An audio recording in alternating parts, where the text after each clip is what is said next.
Okay rolling. నమస్తే, welcome to RTV. నేను మీ నందు. ఇవాళ మన ఆర్టీవీతో ఇంటరాక్ట్ అవ్వబోతున్న స్పెషల్ గెస్ట్ రాధా మనోహర్ దాస్ గారు.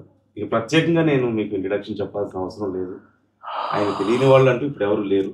సో ప్రస్తుతం కొన్ని కాంటెంపరీ ఇష్యూస్తో పాటుగా ఆయన చేస్తున్నటువంటి సేవకు, హిందూ ధర్మం కోసం, సనాతన ధర్మం కోసం ఆయన చేస్తున్నటువంటి పనుల గురించి కొన్ని విషయాలు మనం తెలుసుకునే ప్రయత్నం చేద్దాం. గురుగారు నమస్కారం. హరే కృష్ణ నందు.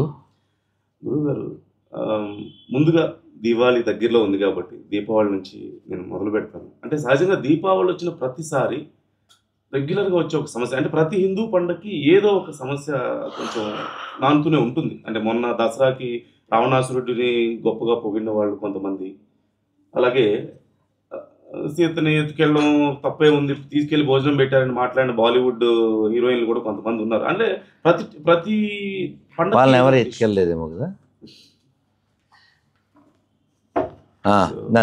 సో ప్రతి పండగకి ఏదో ఒక ఇష్యూస్ వస్తున్నాయి కాబట్టి దివాళీ సందర్భంగా చాలా మంది రేజ్ చేసే ఇష్యూ క్రాకర్స్ కాల్చొద్దు, టపాసులు కాల్చొద్దు అని కోర్టులో కేసులు వేసేవాళ్ళు ఉంటారు.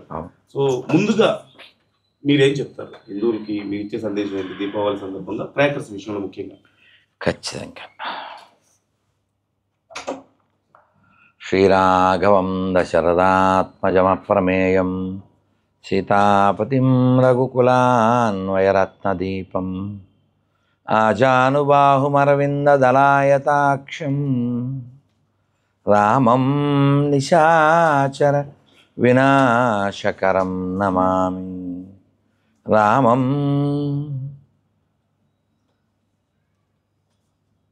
నిశాచర అంటే అర్థం ఏంటి తెలుసా? అంటే అర్థం నిశ అంటే చీకటి, నిశాచర రామం నిశాచర వినాశకరం నమామి అంటే ఏమిటి అంటే, నిశి అంటే చీకటి, చెర అంటే అని తిరిగేవాడు. చీకట్లో తిరిగేవాళ్ళు రాక్షసులు, వారిని నశింపచేసేటువంటి రాముడికి నా నమస్కారము అని అర్థం. రామాయణంలో రామచంద్రమూర్తి యొక్క వీర విహారం చూసి లక్ష్మణస్వామి, సుగ్రీవుడు, హనుమంతుడు అందరూ అమ్మో అసలు మన పనేమీ లేదు, అసలు రాముడికి మన అవసరం ఏం లేదు, ఏదో పుణ్యానికి తీసుకొచ్చాడు, ఈయనకి మనతో పని ఏమిటండి అని వాళ్ళు అనుకున్నారు. రాముడు నరుడై వచ్చాడు కాబట్టి ఆయన కొన్ని చోట్ల ఏడవడం, కొన్ని చోట్ల బాధపడడం, లేదా కొన్ని చోట్ల సముద్రుడు లాంటి వాడిని బతిమలాడడం, ఇలాంటివి మనం చూస్తాం. కానీ రాముడు సందర్భం వచ్చినప్పుడు ఏం చేస్తాడు? ఒక్కసారి ధనుష్ఠాంకారం చేశాడంటే ఆ శబ్దానికి కొన్ని లక్షణం చెప్తారు. కాబట్టి ఈ క్రాకర్స్ విషయంలో క్రాక్గా మాట్లాడే వాళ్ళకి, కాల్చొద్దు అన్న వాళ్ళకి కుర్చీ కింద పెట్టి కాల్చండి. ఎందుకంటే ఎవరు కాల్చకూడదని కోర్టులో కేసు వేసారో వాళ్ళు రాసి ఇవ్వాలి పేపర్ మీద, మేము మా జీవితంలో క్రాకర్స్ కాల్చము, కాలిస్తే జైల్లో పెట్టండి అని సంతకం పెట్టి ఇవ్వాలి. వాళ్ళు వద్దా వాళ్ళకి?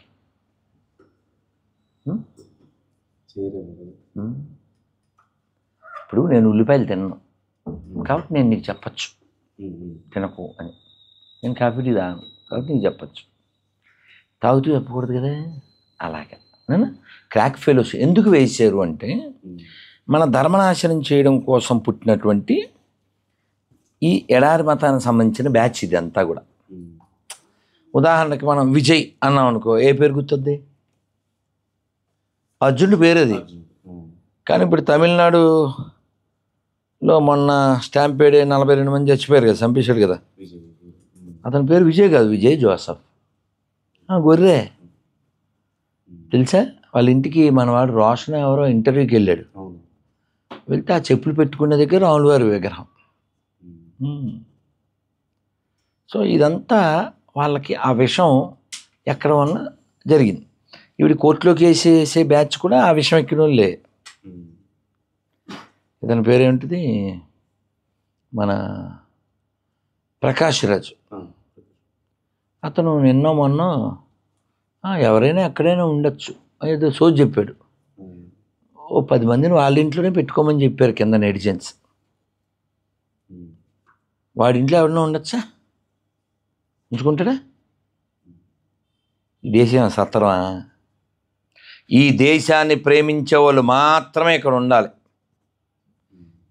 ఈ ధర్మాన్ని ప్రేమించే వాళ్ళు మాత్రమే ఇక్కడ ఉండాలి. ఇదేం సత్రం కాదు. మీరు గమనించండి, ఇక్కడ 12 జ్యోతిర్లింగాలు దేశమంతటా ఉన్నాయి. అమ్మవారి శక్తిపీఠాలు దేశమంతటా ఉన్నాయి. శ్రీ వైష్ణవ దివ్యదేశాలు దేశమంతటా ఉన్నాయి. అది వైష్ణవమైన, శాక్తేయమైన, అది శైవమైన, హోల్సేల్గా హిందువులది. హిందువులు కాని వాళ్ళకి ఈ దేశం మీద హక్కు లేదు.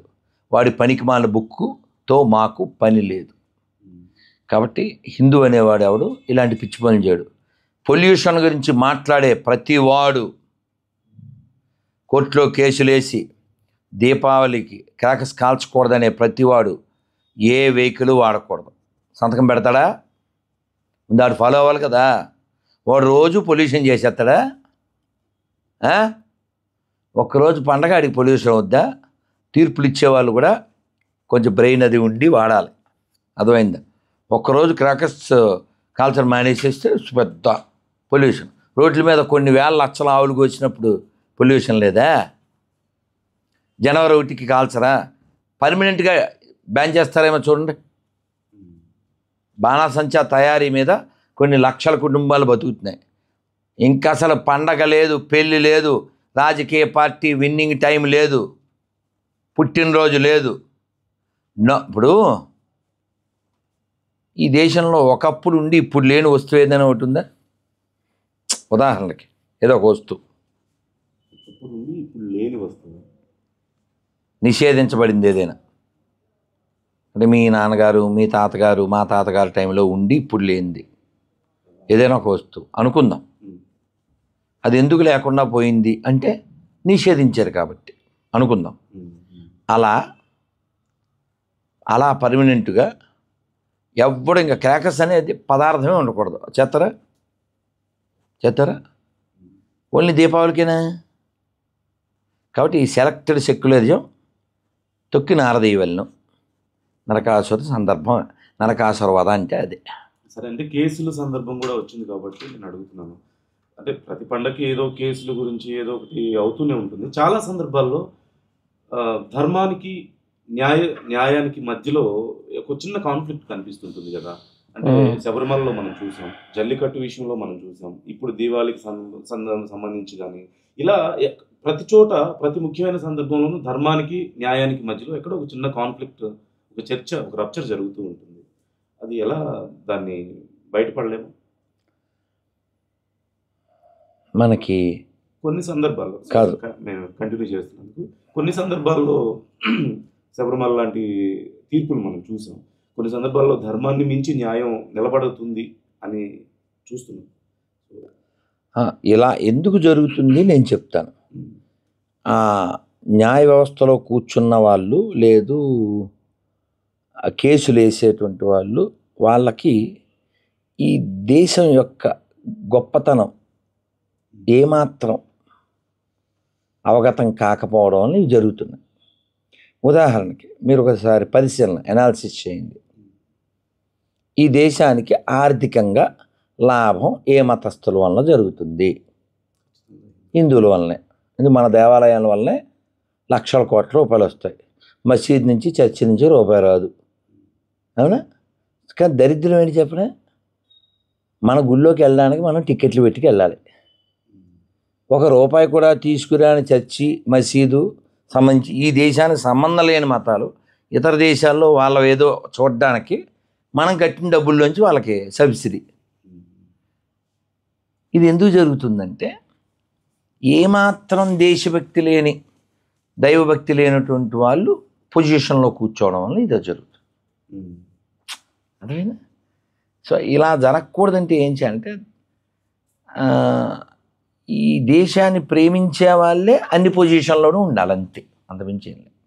అన్ని పొజిషన్లో ఈ దేశ ధర్మాలను ప్రేమించే వాళ్ళు ఉంటే ఇదే పెద్ద విషయం అవ్వదు. ఉదాహరణకి అయ్యప్ప స్వామి విషయంలో ఆడవాళ్ళు వెళ్ళాలా వద్దా అదేదో పెద్ద కేసు వేసినాడు ఎవడు, నాన్ హిందూ. కేసు ఎవడైతే వాడిని స్వీకరించేసి తీర్పులు ఇచ్చాడు. 5 కోట్ల కేసులు పెండింగ్లు ఉన్నాయి. దేశంలో చాలా పెద్ద పెద్ద సమస్యలు ఉన్నాయి. రైతులు ఇప్పటికీ క్యూలో నుంచి ఉంటున్నారు, తెలుసా నీకు? మొన్న ఏదో పల్లెటూరు తెలంగాణలో పాపం రైతు ఎండలో అందరూ చెప్పులు పెడితే ఆ చెప్పుల దగ్గర పడుకున్నాడు. యూరియా బస్తాల గురించి కోర్టులు వాటి గురించి మాట్లాడాలి. వాళ్ళు అన్నం తింటే అన్నం పెట్టే రైతు గురించి మాట్లాడాలి. ఓయో రూమ్స్ ఫుల్ చేయడానికి నువ్వెందుకు? మైనారిటీ తీరిన ఆడపిల్లల్ని ఎక్కడ ముట్టుకున్నా తప్పేం లేదు, అది రేప్ కేసు కాదు, అది పెద్ద తప్పు కాదని తీర్పులు ఇవ్వడానికి నువ్వెందుకురా గాడిదలు గాయడానికి కదా?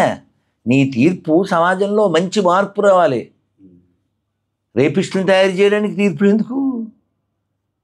పొరంబోకులు తయారు చేయడానికి తీర్పులు ఎందుకు? ఓ రైట్ ఒక అడ్వకేట్ బాధపడ్డాడు. ఒకప్పుడు రైడింగ్ జరిగితే వేశ్యలు దొరకడానికి ఛాన్స్ ఉండేది ఈ హోటల్లో అక్కడ. కానీ ఇప్పుడు అన్ని ఓయో రూమ్స్ ఫుల్ అయిపోతున్నాయి, ఎందుకంటే వ్యభిచారం చట్టబద్ధం అయిపోయింది. So many girls become prostitutes. మొన్న ఏదో రీల్లో నువ్వు రోజుకు ఒకరు వస్తాను నీ రూమ్కి అని ఏదో ఎవరో యాంకర్ అడుగుతుంటే ఆ రూమ్కి 3 వస్తారు, నువ్వు అలా అడిగావా? ఇంత కిందకి వెళ్ళిపోయారు. ఇలా కిందకి వెళ్ళిపోవడం కారణం ఏంటి? అలాంటి గొప్ప తీర్పులు. పాపం అతను ఎవరో, సార్ ఈ బిడ్డకి నేను తండ్రిని కాదు, ఇది ఎవరితో నాకు అన్నది అని చెప్పాడు కోర్టులో. మరి వాడు ఆ తీర్పు ఇచ్చిన వాడికి ఎంత ఇంగితం ఎలా ఉందో చూడు. అది నీ భార్య కదా, అది ఎవరితో కన్నా సరే నువ్వు పోషించాలి. వీడు ఎందుకండి వీడు సత్రానికి ఓనరా, వీడు ఇంటికి ఓనరా, వీడు వాడికి జరిగి ఉంటుంది అక్కడ. ఆ తీర్పు ఇచ్చిన వాడికి వాళ్ళ ఇంట్లో అలా జరిగి ఉంటుంది. అక్కడ కరెంట్ లెస్ అయి ఉంటుంది. అందువల్ల ఇక అందరికీ అలాంటి తీర్పులు ఇస్తే సొసైటీకి ఎంత ప్రమాదం అండి ఇది. అనైతికతను పెంచితే నీ తీర్పులు ఎందుకు? న్యాయము, ధర్మము ఇవి పెంచడానికి, రక్షించడానికి ఆ పొజిషన్లో కూర్చోవాలి. అందుకే అనైతికమైన తీర్పులు ఇచ్చి సమాజంలో అనైతికత పెంచితే కుటుంబ వ్యవస్థ నాశనం చేయడానికి నీ తీర్పులు ఎందుకు అంటున్నాను. నిన్న ఎప్పుడో చెప్పాడు వాడు, ఎవరో 4 ఏళ్ళ అమ్మాయిని రేప్ చేసి చంపేస్తే వాడు క్షమాభిక్ష పెట్టాడంట పోరంబోకు. వాడిని అలా చంపేయాలి, అలా తీర్పిచ్చినోడిని. తప్పు కదా. పసిబిడ్డ వాడిని హ్యాంగ్ ఇన్ పబ్లిక్, అది కదా చేయాలి.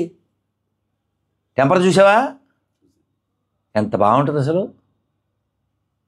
మేము అనుకుంటే చేసేయగలుగుతున్నాం, మీరు 2 రోజుల్లో మీరు ఉరిశిక్ష చేయగలరా అంటాడు కదా. అలాంటివి జరగాలి. సంవత్సరానికి ఒకరిని నేర్చుకుంటూ పోతే మాది వచ్చేసరికి 25 కిలో పడుతుంది అంటాడు. ఎంత బాగా చెప్తాడు కదా. కాబట్టి అలాంటి స్థితి ఈ దేశంలో ఉండడం దురదృష్టకరం. దానికి కారకులు పైన కూర్చున్న వాళ్ళు అవ్వడం ఇంకా దురదృష్టకరం కదా. ఇప్పుడు దేశానికి 2 కళ్ళు ఏమిటండి? చట్టసభ, న్యాయసభ కదా. 2 కళ్ళు అవి 2 గుడ్డి అయిపోతే ఇంకా దేశం ధర్మం ఇంకేముంటాయి కదా. తప్పు చేసినోడేమో వెంటనే చేసేస్తున్నాడా, మళ్ళీ వాడికి అనుకూలంగా తీర్పులే, డబ్బులు ఇచ్చి పోస్టులు కొనుక్కోవడమా? కానీ నువ్వే ఇప్పుడు రాముల వారిని, నాయన నన్ను జైల్లో పెట్టు, మీ పిన్నిని నేను ఎదిరించలేను, నన్నే జైల్లో పెడితే ఇంకెవడికి ఎక్కువ మీ పిన్ని కూడా సెట్ అయిపోద్ది, అప్పుడెప్పుడు వచ్చి నన్ను పలకరించిన ఆయన, నువ్వు సింహాసనంలో కూర్చున్న తృప్తి నాకు కూడా రోజు నిన్ను చూసి ఆనందంగా ఉంటాను, జైల్లో ఉంటే ఏమిటి అన్నాడు. ఎవరు? రాముడు వారు ఏమన్నారు? ఐడియా బాగుంది కదా అన్నాడా? నాన్నగారు అధర్మ మార్గంలో నేను చైర్లో కూర్చుని ధర్మం గురించి ఎలా బోధిస్తాను? మీరు బాధపడకండి, మీరు పిన్నికి మాట ఇచ్చారు, నేను 14 ఏళ్ళు వచ్చేస్తాను. అటువంటి అడుగుజాడల్లో నడవడం మానేసి పసిబిడ్డలను నాశనం చేసిన వాడిని క్షమాభిక్ష పెట్టే పోరంబోకు అన్యాయమూర్తులు మనకెందుకు నాన్న? న్యాయం చేయడానికి న్యాయమూర్తి ఉండాలి కానీ పాపం ఆ తల్లి అక్కడ ఉండే ఒక గుడ్ న్యూస్ ఏంటంటే అక్కడ ఉండే లాయర్లు పేపర్లు ఇచ్చిరారంట. మొన్న ఎవరో చెప్పులు ఇచ్చారు, ఇప్పుడు లాయర్లు ఇచ్చారు. కానీ పబ్లిక్లో అలాంటి అవేర్నెస్ వచ్చి ఇసరాల్సినవి ఇంకా చాలా ఉన్నాయి, ఇసిరితే తప్ప పని అవదు. అయ్యో వాడు ఏదో న్యాయం చేస్తాడని వస్తే పసిబిడ్డ ముక్కు పచ్చలాన్ని పసిబిడ్డను నాశనం చేస్తే వాడికి క్షమాభిక్ష పెట్టడం ఏంటిరా? నీ పొజిషన్ ఎందుకు దండగా? నువ్వు భూమి మీద ఉండడం దండగా కదా. తప్పు కదా నాన్న, తప్పు కదా నాన్న. ఒక సామాన్యుని అడుగు, చదువురాను వాడు చెప్తాడు పసిబిడ్డను నాశనం చేసిన వేసేయాలి, అంగచ్ఛేదనం చేసేయాలి పబ్లిక్లో. అలాంటి తీర్పులు ఇవ్వాలి. ఎదవలను కాపాడ్డాన్ని నువ్వెందుకురా పెద్ద ఎదవలాగా? అంటే పర్సనల్గా మీ లైఫ్ స్టైల్ని కూడా మేము చూస్తూ ఉంటాం రెగ్యులర్గా. సారీ, అంటే మీరు ఈ మధ్య ఆస్ట్రేలియా వెళ్ళారు, అక్కడ వెళ్తున్నారు. అంటే ఎప్పుడు మిమ్మల్ని కాంటాక్ట్ చేద్దామని ట్రై చేసినా మీరు అసలు దొరకట్లేదు, యూఆర్ సో బిజీ. అంటే ఇంత ఎనర్జీ మీకు ఎక్కడి నుంచి వస్తుంది? ఈరోజు ఇంత ఇంటర్వ్యూస్ ఇవన్నీ ఇస్తున్నారు, మళ్ళీ పొద్దున లేవాలి. అదే అంటే మీకు ఈ లైఫ్ స్టైల్ హెక్టిక్గా లేదా? అంటే ఎక్కడి నుంచి వస్తుంది మీకు ఈ స్పిరిట్ అంతా? దేనికోసం ఈ కష్టం అంతా? అసలు అల్టిమేట్ గోల్ ఏంటి మీకు? మంచి ప్రశ్న అన్న. ఇప్పుడు మనం సుఖంగా కూర్చోవడానికి కారణం ఎవరు? మన పెద్దలు. నాకు ఐడియా ఏమొస్తుందంటే లోపల అల్లూరి సీతారామరాజుకి ఎవరో పిల్లని ఇవ్వలేదా? ఆయన పెళ్లి చేసుకోవాలనుకుంటే అవుద్దు కదా, సుఖపడచ్చు కదా. భగత్ సింగ్ సుఖపడచ్చు కదా, ఆజాద్ చంద్రశేఖర్ సుఖపడచ్చు కదా, నేతాజీ సుఖపడచ్చు కదా, సావర్కర్ సుఖపడచ్చు కదా. వాళ్ళు ఎందుకు కష్టపడాలి? ఖుదీరామ్ బోస్ ఎందుకు 16 ఏళ్ళకే ఉరికమ్మం ఎక్కాలి?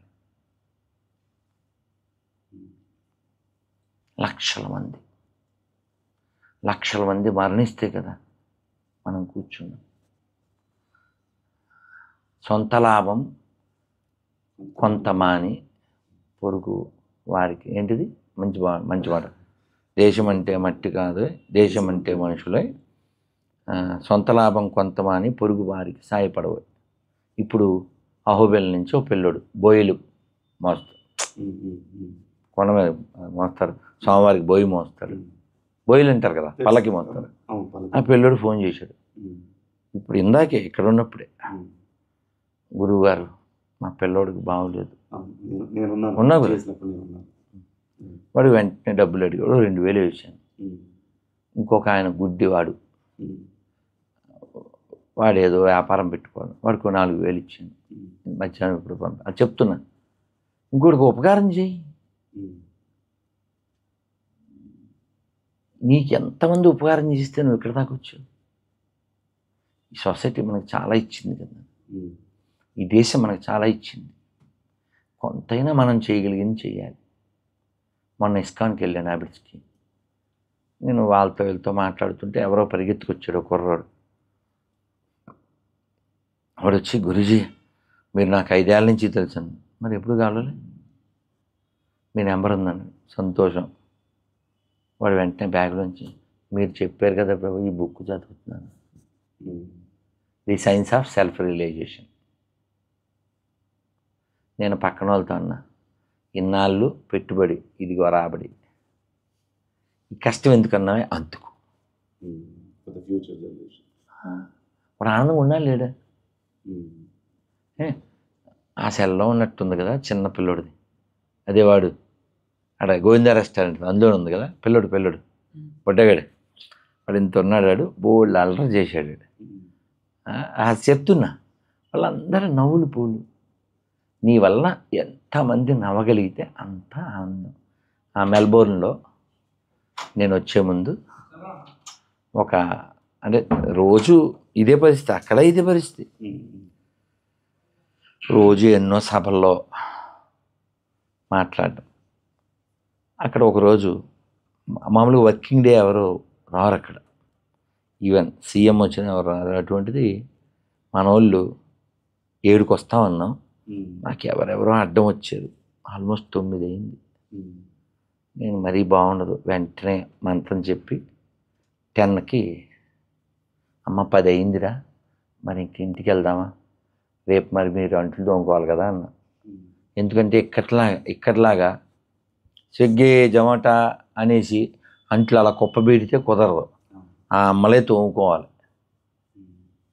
పిల్లలకి 8ంటికల్లా రెడీ చేసి పంపేయాలి, భర్తని 8ంటికి పంపేయాలి, వాళ్ళు తొందరగా వచ్చేస్తారు, తొందరగా వెళ్తారు. అమ్మ మరి మీరు ఇంకా అంట్లు తోముకోవాలి కదరా, పొద్దున్నే పిల్లల్ని పంపాలి కదా. అంతా తల్లులు ఎక్కువ మంది వచ్చారు. అమ్మ ఇంక ముగిస్తాను రా అన్న. మీరు చెప్పండి, మీ ఓపెన్ చెప్పన్నా.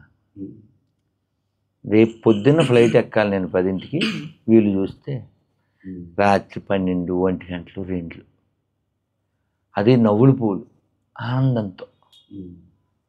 ఎందువల్ల అంటే ఇంకొకటికి ఆనందం ఇస్తే నువ్వు ఆస్తి సంపాదించినట్టు. ఇది నా మాట కాదు, సుందరకాండలో ఉంది. సుందరకాండ పేరు ఏంటిది, ఏం పేరు? సుందర అంటే సౌందర్యం. ఎవరంటే సుందరకాండలో హీరో ఎవరు? హనుమంతుడు. ఏమందంగా ఉంటాడు? కోత అందంగా ఉంటుందా? అందం అంటే ఏంటి అసలు? సుందరుడు అంటే మీనింగ్ ఏంటి? మనం అనుకునేది ఏంటో అందంగా ఉండడం, అది కాదు. సుందరుడు అంటే ఎవరి వలన ఇతరులు ఆనందపడతారో అతను సుందరుడు. రాముల వారికి ఆనందాన్ని ఇచ్చాడు లేదా? సీతాదేవికి ఆనందాన్ని ఇచ్చాడు లేదా? ఇది సుందర, అది సుందరకాండ. అలా లోకమంతా ఆనందపడాలి. అంటే మీరు చెప్తున్నారు భావితరాల కోసం నేను ఇంత కష్టపడుతున్నాను, ఇవన్నీ చేస్తున్నానని. బట్ మీరు చాలా హేట్రెడ్ని కూడా పోగేసుకుంటున్నట్టున్నారు చాలా మంది నుంచి. పర్లేదు, అదే మీకు ఇబ్బందిగా లేదు? ఇప్పుడు నైతికత లేనప్పుడు నువ్వైతే ఏంటి, ఎవడైతే ఏంటి. ఇప్పుడు సముద్రాను డైరెక్టర్ తెలుసు కదా, ఆయన నా దగ్గరికి వచ్చారు, ఏదో సినిమా విషయం మాట్లాడారు. సార్ మీ సినిమాలు నాకు కొన్ని తెలుసు అన్న. అందులో ఓ సినిమా రాజశేఖర్తో తీశారు, ఏంటది? ఎవడైతే నాకేంటి. నాతో కదా తీయాలి మీరు అన్న. అదేందని నేను వేసేది సరదాగా. సో కాబట్టి నిన్న రాత్రి వేరే ఇంటర్వ్యూలో ఇప్పుడు హేట్ అన్నావు కదా, అలా ఓ గొర్రెకి ఫోన్ చేస్తే నమస్తే అండి అని మొదలుపెట్టా. వాడు వికారం వల్ల లకారంతో వాడు రిప్లై ఇచ్చాడు.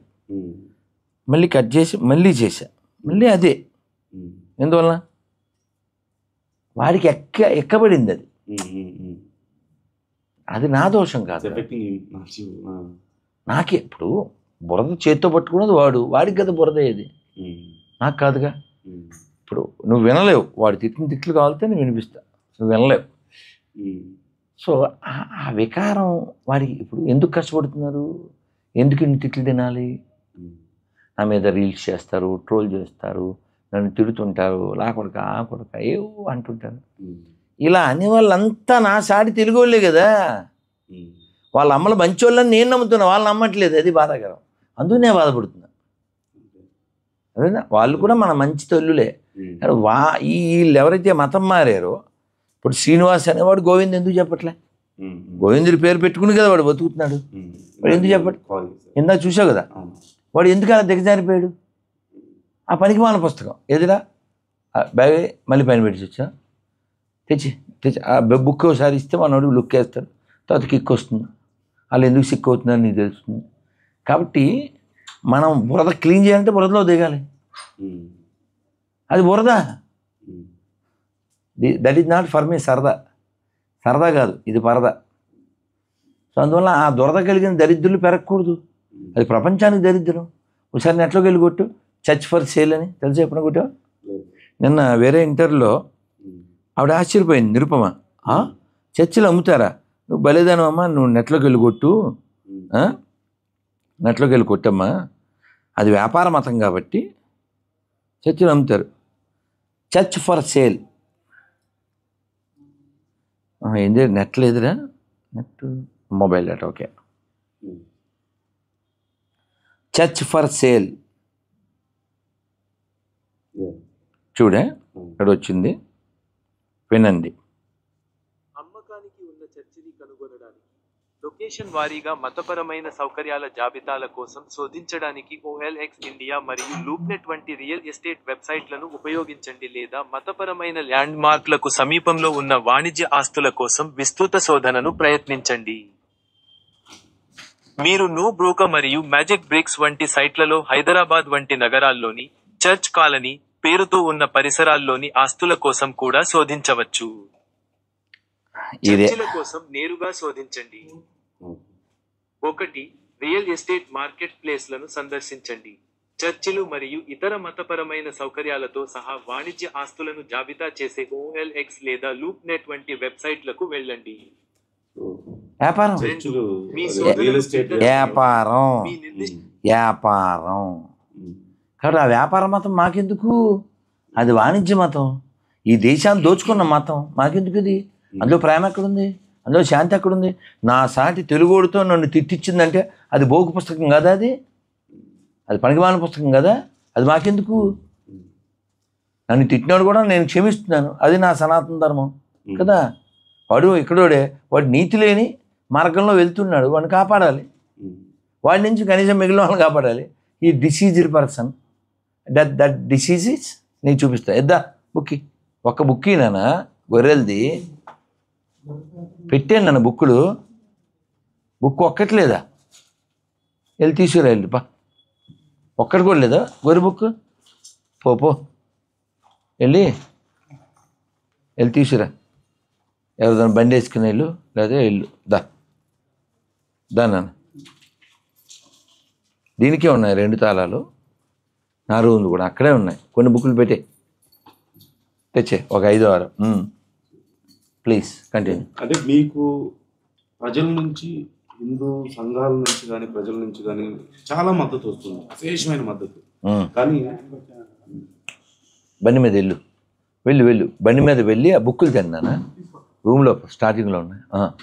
మీ తిండి కూడా నాన్న తెచ్చేసాక మీ ముగ్గురు తిండి చూసుకోండి.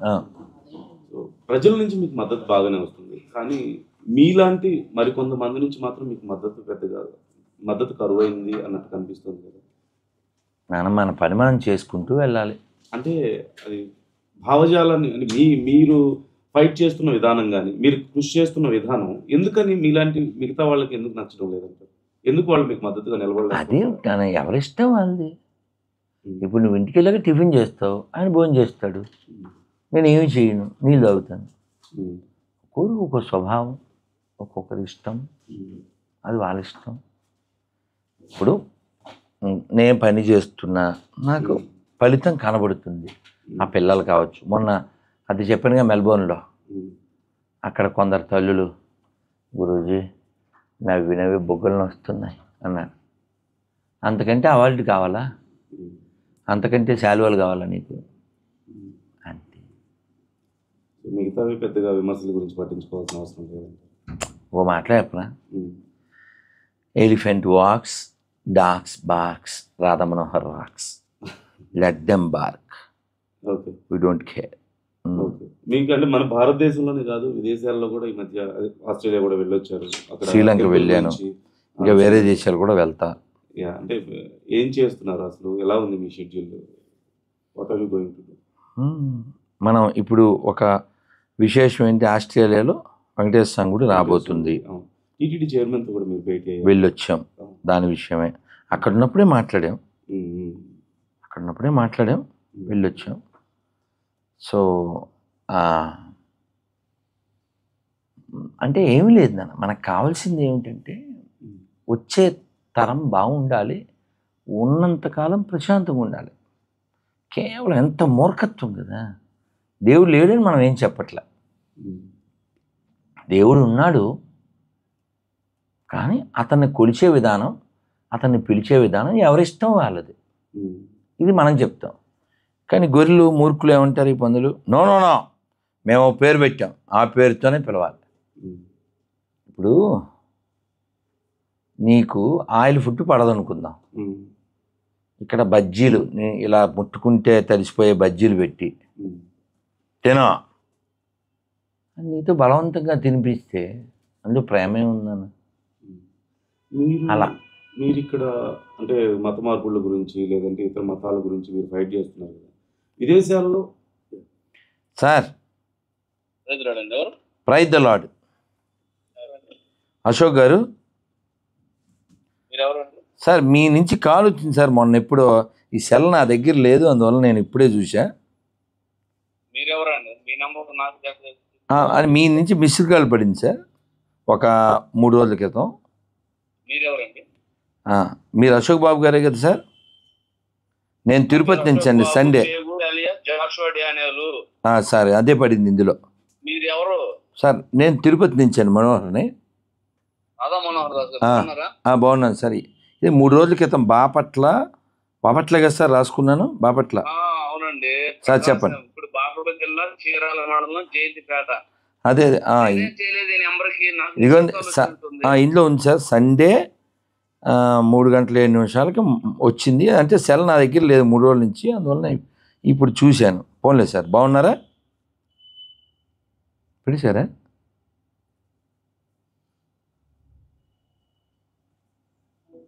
ఓకే సరే వదిలే. నన్ను చెప్పు. అంటే నాకు విదేశాల్లో ఉన్న కొంతమంది ఫ్రెండ్స్ నేను మాట్లాడాను మీతో ఇలా ఇంటర్వ్యూ చేయడానికి వస్తున్నాను అన్నప్పుడు ఇక్కడ మాకు అంటే అక్కడ విదేశాల్లో ఉన్న క్రైస్తవుల్లో పెద్దగా